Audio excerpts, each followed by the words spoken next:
নমস্কার বন্ধুরা, তপতির ঘরকন্যা নতুন একটি ব্লগে আপনাদের সকলকে স্বাগত জানাই। বন্ধুরা, আপনারা কেমন আছেন? আশা করছি ভালোই আছেন। আমিও ভালো আছি। আজকে আমি দুর্দান্ত স্বাদের একটা নিরামিষ রেসিপি আপনাদের সঙ্গে শেয়ার করতে চলেছি। যারা মাছ মাংস একদমই খায় না তাদের জন্য এই রেসিপিটা। আবার নিরামিষ দিনেও আপনারা বানিয়ে খেতে পারেন। চলুন তাহলে দেখে নেওয়া যাক আজ আমি কি রেসিপি বানাচ্ছি আর কীভাবেই বা বানাচ্ছি। দেখুন বন্ধুরা, কাঁচকলার কোপ্তা কারি বানানোর জন্য আমি কিন্তু সব উপকরণই নিয়ে নিয়েছি। কি কি নিয়েছি আপনাদেরও দেখিয়ে দিচ্ছি। এবার কিভাবে বানাবো সেটাও দেখতে থাকুন। একটা মিক্সিং জার নিয়েছি। এবার এর মধ্যে আমি ভিজানো ছোলার ডাল 100 গ্রামের মতো ছোলার ডাল ভিজিয়ে রেখেছিলাম, সেটা জল ঝরিয়ে রেখেছি, দিয়ে দিচ্ছি মিক্সিং জারে। এবার 2 চামচের মতো জল দিয়ে দিচ্ছি। খুব বেশি জল দেওয়ার দরকার নাই, একটু শক্ত করেই বাটতে হবে। এবার মিক্সিং জারে ঢাকা লাগিয়ে দিচ্ছি, দিয়ে বেটে নেব। আর এদিকে একটা প্রেসার কুকার বসাইছি গ্যাসে, জল গরম হয়ে গেছে। আর যে দুটি কাঁচকলা ধুয়ে পরিষ্কার করে রেখেছিলাম সেই দুটি দিয়ে দিচ্ছি, দিয়ে একটা সিটি দিয়ে নেব। একটা সিটি দিলেই কাঁচকলা সিদ্ধ হয়ে যাবে। এবার দেখুন ছোলার ডালটা কিন্তু বাটা হয়ে গেছে। খুব মিহি করে বাটার দরকার নেই, একটু দানা দানা থাকলেও হবে। এবার একটা বাটি নিয়েছি, এর মধ্যে ঢেলে নিচ্ছি। বন্ধুরা, আমি কাঁচকলার কোপ্তা কারি বানানোর জন্য ছোলার ডাল দিয়েছি। আপনারা চাইলে কিন্তু মুগের ডালও দিতে পারেন, তাতেও কিন্তু কোপ্তা কারি ভালোই খেতে হবে। দেখুন, এবার কাঁচকলাও কিন্তু সিদ্ধ হয়ে গেছে, একটা বাটিতে নিয়ে নিয়েছি। এটাও কিন্তু পেস্ট করতে হবে। এবার মিক্সিং জারেতেই দিয়ে দিচ্ছি কাঁচকলাগুলি, আর এর মধ্যে কিছু মশলাও দিয়ে দেবো। দেখুন, আপনাদেরও দেখিয়ে দিচ্ছি। 1 চামচ ধনে জিরে গুঁড়ো দিয়ে দিচ্ছি, 1/2 চামচ লঙ্কার গুঁড়ি দিয়ে দিচ্ছি, আর 1/2 চামচের মতো হলুদ দিয়ে দিচ্ছি। আর কিছু দিতে লাগবে না। এবার মিক্সিং জারে ঢাকা লাগিয়ে এটি পেস্ট করে নেব, দিয়ে আপনাদের দেখাবো। দেখুন বন্ধুরা, কাঁচকলাটাও কিন্তু পেস্ট করা হয়ে গেছে। এবার যে বাটিতে আমি ডাল বাটাটা রেখেছিলাম সেই বাটিতেই ঢেলে নেব। কাঁচকলার কোপ্তা কারিটা আমি একদম নিরামিষ বানাবো, এখানে পেঁয়াজ রসুন কিচ্ছু দিচ্ছি না। কাঁচকলা পেস্ট করার সময় আমি হলুদ, লঙ্কা গুঁড়ো, ধনে জিরে গুঁড়ো দিয়েছি। আপনারা কিন্তু এটা দিতেও পারেন, আবার না দিতেও পারেন, কিন্তু দিলে যখন কোপ্তাগুলো ভাজা হবে খেতে দারুণ টেস্ট হবে। এবার আর একটা মশলা আমি তৈরি করে নেব।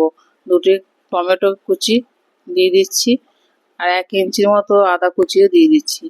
4টি কাঁচা লঙ্কা দিয়ে দিচ্ছি, আর 1 চামচের মতো ধনে জিরে গুঁড়ো দিয়ে দিচ্ছি, আর 1/2 চামচ হলুদ গুঁড়ো দিচ্ছি, আর 1/2 চামচের থেকে একটু কম লঙ্কা গুঁড়ি দিয়ে দিচ্ছি।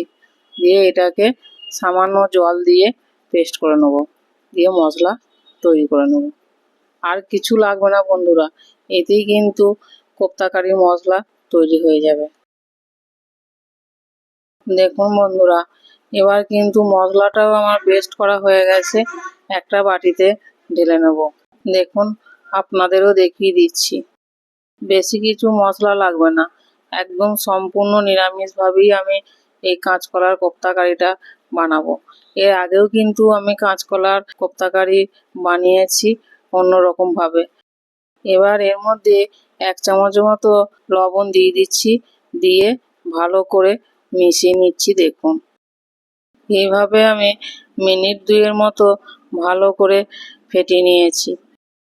এতে কিন্তু যখন কোপ্তাটা করা হবে দারুণ সুন্দর, কোপ্তাগুলি মুচমুচে হবে আর দারুণ ফুলবেও। এবার কোপ্তাগুলি গড়িয়ে নিতে হবে, তার জন্য গ্যাসে তেলও বসিয়ে দিয়েছি আর গরম হয়ে গেছে। এবার একে একে কোপ্তাগুলি দিয়ে দিচ্ছি। আমি কিন্তু খুব বড় বড় করছি না, ছোট ছোট সাইজেরই কোপ্তাগুলি করছি। আপনারা চাইলে কিন্তু বড় বড় সাইজেরও করে নিতে পারেন।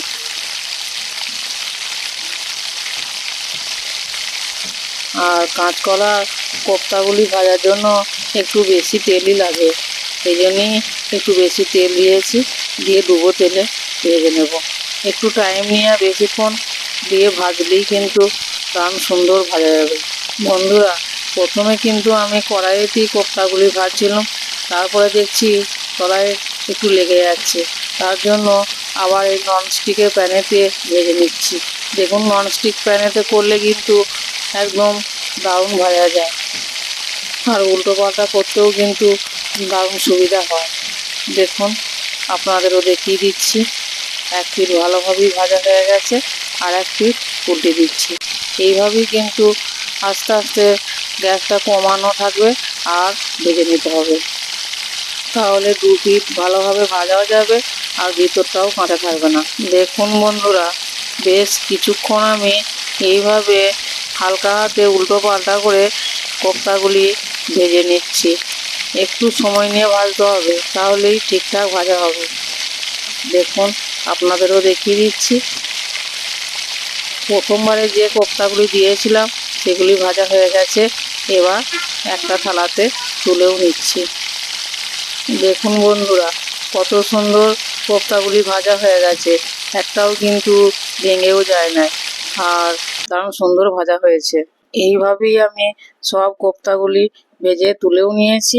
এবার অনেকটা তেল ছিল বন্ধুরা, তুলে দিয়েছি, অল্প তেল দিয়েছি। এবার পাঁচফোড়ন আর একটি তেজপাতা দিয়ে দিচ্ছি তেলের মধ্যে। পাঁচফোড়নটা একটু নাড়াচাড়া করে ভেজেও নিচ্ছি। এবারে যে পেস্ট করা মশলাটা তৈরি করে রেখেছিলাম সেটা দিয়ে দিচ্ছি। এবার এই মশলাটি নাড়াচাড়া করে কিছুক্ষণ কষিয়ে নেব। বন্ধুরা, এই কাঁচকলা কোপ্তা কারিতে আপনারা কিন্তু টক দইও দিতে পারেন। আমার কাছে এই মুহূর্তে টক দই নাই, তাই দিতে পারছি না। আপনারা চাইলে দিতে পারেন, দারুণ টেস্ট হবে কিন্তু। বেশ কিছুক্ষণ এইভাবে নাড়াচাড়া করে মশলাটা কষিয়ে নিয়েছি। দেখুন, মশলা কিন্তু শুকনো শুকনো হয়ে গেছে। গ্যাসটা কিন্তু একদম লোয়েতেই আছে বন্ধুরা, দিয়ে মশলাটা নাড়াচাড়া করে ভেজে নিচ্ছি। কিছুক্ষণ এইভাবেই নাড়াচাড়া করে ভেজেও নিচ্ছি। আর দেখুন, মশলা থেকে কিন্তু তেল ছেড়েও দিয়েছে, মশলা ভাজা হয়ে গেছে। এবার লবণ দেওয়া হয় না যেহেতু, লবণ দিয়ে দিচ্ছি স্বাদ মতো। লবণটা দিয়ে আবার কিছুক্ষণ এইভাবে নাড়াচাড়া করে কষিয়ে নিচ্ছি। মশলাটা কিন্তু একদমই শুকনো শুকনো হয়ে গেছে। এবার বাটি ধোয়া জলও দিয়ে দিচ্ছি কিছুটা, দিয়ে মশলাটা এবার নাড়াচাড়া করে জলের সঙ্গে মিশিয়ে দিচ্ছি ভালো করে, দিয়ে কিছুক্ষণ ফুটিয়ে নেব। তাহলে কিন্তু কোপ্তা কারির জন্য কারিটা তৈরি হয়ে যাবে। দেখুন বন্ধুরা, কত সুন্দর কালার এসেছে। আমি কিন্তু কাশ্মীরি লঙ্কার গুঁড়োও দিই নাই, কিচ্ছু না, একদম সিম্পলভাবেই কিন্তু রান্না করছি। যেসব মশলা দিয়েছি সব আমাদের রান্নাঘরেই থাকে। এবার হাফ চামচের মতো চিনি দিয়ে দিচ্ছি, আর তৈরি করে রাখা কাঁচকলার কোপ্তাগুলি দিয়ে দিচ্ছি এর মধ্যে, দিয়ে কিছুক্ষণ ফুটিয়ে নেব। বেশিক্ষণ ফোটাবার দরকার নাই, তাহলে কিন্তু বড়াগুলি একদম ভেঙে যাবে। একটু ফুটিয়ে নিলেই কিন্তু তৈরি হয়ে যাবে। কোপ্তাগুলি দেওয়ার পর মিনিট দুয়ের মতো এইভাবে একটু নাড়াচাড়া করে আর ফুটিয়েও নিয়েছি। দিয়ে এর মধ্যে আবার আমি একটু গরম মশলা দিয়ে দেবো। দেখুন, আপনাদেরও দেখাচ্ছি। হাফ চামচের মতো গরম মশলা দিয়ে দিচ্ছি, আর হাফ চামচের মতো ঘি দিয়ে দিচ্ছি। যেহেতু নিরামিষ তরকারি, একটু ঘি দিলে টেস্টটা কিন্তু ভালোই হয়। ঘি আর গরম মশলাটাও কিন্তু আমি একটু নাড়াচাড়া করে মিশিয়ে নিয়েছি। দেখুন, আমাদের কাঁচকলার কোপ্তা একদম রেডি হয়ে গেছে কিন্তু, আর কিছু নাড়াচাড়া করার দরকার নেই। এবার আমি গ্যাস বন্ধ করে দিচ্ছি, দিয়ে ঢাকা দিয়ে রেখে দিচ্ছি। দেখুন বন্ধুরা, কাঁচকলার কোপ্তা কারি আর গরম গরম ভাত, তার সঙ্গে লেবু আর কাঁচা লঙ্কা দিয়ে পরিবেশন করছি। আপনারা চাইলে এটা রুটির সঙ্গেও খেতে পারেন, লুচির সঙ্গেও খেতে পারেন, পরোটার সঙ্গেও খেতে পারেন। আমি গরম গরম ভাতের সঙ্গেই পরিবেশন করছি। দেখুন আপনাদেরও দেখিয়ে দিচ্ছি। এবার কিন্তু আমি খেয়ে বলবো আপনাদেরকে যে কাঁচকলার কোপ্তাকারি কেমন হয়েছে। প্রথমেই আমি আপনাদের দেখাচ্ছি ভেঙে যে কীরকম হয়েছে। বাইরেটা যেরকম ভালো লাগছে দেখতে, আর ভিতরটাও দারুণ হয়েছে, কিন্তু খুব নরম হয়েছে, একদম ভাতের সঙ্গে নিয়ে মুখে দিলেই মিলিয়ে যাবে। আমি প্রথমে কাঠিটা একটু মাখিয়ে নিয়েছি, এবার কোপ্তাটা নিয়ে আমি প্রথমেই খেয়ে বলবো আপনাদের যে কেমন টেস্ট হয়েছে। আপনারা দেখতে থাকুন। দারুণ টেস্ট বন্ধুরা, সে মুখে বলে বোঝানো যাবে না, একদম সেই স্বাদ। এই স্বাদ পেতে হলে আপনাদের তো প্রথমেই বাড়িতে বানাতে হবে, আর রেসিপিটা প্রথম থেকে শেষ পর্যন্ত দেখতে হবে। বানানোর কোনো ঝামেলা নাই, একদম সিম্পলভাবে কাঁচকলার কোপ্তাকারি বানিয়েছি। যে কেউ কিন্তু এই রেসিপিটা একবার দেখলেই বাড়িতে বানিয়ে ফেলতে পারবে। তাহলে বন্ধুরা রেসিপিটা প্রথম থেকে শেষ পর্যন্ত দেখুন, দেখে বাড়িতে বানিয়ে খেয়ে আমাকে কমেন্টে জানাবেন যে কীরকম লাগলো নিরামিষ কাঁচকলার কোপ্তাকারি। অনেকেই কিন্তু নিরামিষ খেতে চায় না, কিন্তু এই রেসিপিটা একবার যদি নিরামিষভাবে বানিয়ে খেতে পারেন তা বারবারই খেতে মন যাবে। আর নিরামিষ কোপ্তাকারির এমন স্বাদ হয়েছে মাছ মাংসকে হার মানাবে। তাই বলছি বন্ধুরা, ভিডিওটি স্কিপ না করে প্রথম থেকে শেষ পর্যন্ত দেখতে থাকুন। স্কিপ করলেই কিন্তু মিস করবেন। বাড়িতে থাকা খুব সামান্য উপকরণ দিয়ে যে এই কাঁচকলার কোপ্তাকারি বানানো যায়, না বানিয়ে খেলে বোঝাই যাবে না যে কীরকম এর টেস্ট।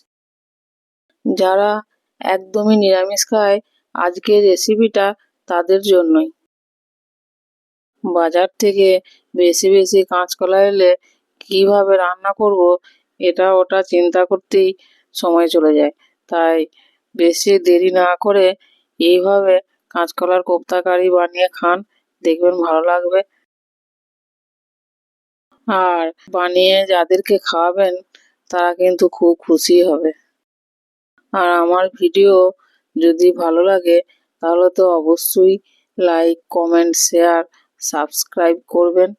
পাশে থাকা বেল বাটনটি প্রেস করতে ভুলবেন না, যাতে আমি নিত্য নতুন ভিডিও দিলে সবার আগে আপনাদের কাছে পৌঁছে যায়। আর ফেসবুক থেকে দেখলে ফেসবুক পেজটি ফলো করবেন। আর আমার চ্যানেলে যদি কোনো নতুন বন্ধু এসে থাকেন, চ্যানেলটি সাবস্ক্রাইব করে পাশে থাকবেন। আজ এই পর্যন্তই, আবার দেখা হবে অন্য কোনো ব্লগে অন্য কোনো রেসিপি নিয়ে। ততক্ষণ সকলেই ভালো থাকবেন, সুস্থ থাকবেন, সাবধানে থাকবেন। ধন্যবাদ সকলকে ভিডিওটি প্রথম থেকে শেষ পর্যন্ত দেখার জন্য।